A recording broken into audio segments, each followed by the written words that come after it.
Eric Weissberg, who arranged, played banjo on and won a Grammy for Dueling Banjos, from the 1972 movie Deliverance, died Sunday of Alzheimer's disease complications. He was 80. His son, Will Weissberg, confirmed the news to our sister publication Rolling Stone.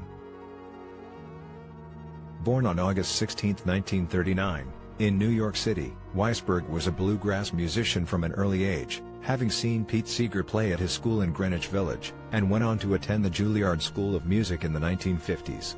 He also played guitar, mandolin, fiddle, pedal steel, and stringed bass. He also became a frequent collaborator of Tom Paxton and Judy Collins and worked as a session man for such acts as Bob Dylan, Talking Heads, Billy Joel, Jim Croce, and John Denver.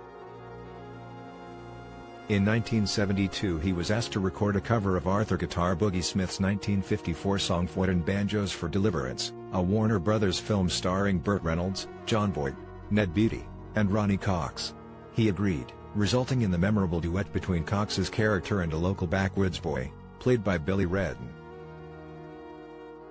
Weissberg arranged the track with Steve Mandel and played the banjo on it, with Mandel on guitar. Weissberg was credited alone on the ensuing single. At a time when instrumentals and songs from movies were regulars in the pop top 10, Dueling Banjos became a huge hit, spending 4 weeks at number 2 on the Billboard Hot 100 in early 1973, all behind Roberta Flack's Killing Me Softly with his song, which was the #1 song of that year. Famous for its halting intro as the two players get a feel for the song and each other, it also was a hit in many other countries.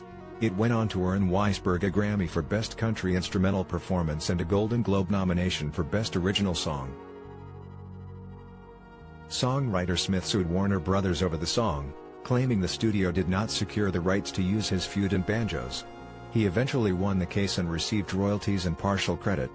The song originally was credited to a traditional arrangement by Eric Weissberg. Director John Borman's Deliverance, a disturbing film about 4 friends who take a canoe adventure in the Georgia wilderness and meet with unwelcoming locals, became one of the year's top-grossing films. On the heels of the single's success, Weissberg and Mandel recording an album titled Dueling Banjos that spent 3 weeks atop the Billboard 200 chart in March 1973, he went on to form a group called Deliverance, whose late 1973 album Rural Free Delivery barely dented the top 200. Dylan recruited Weissberg and Deliverance to work on his seminal 1974 album Blood on the Tracks.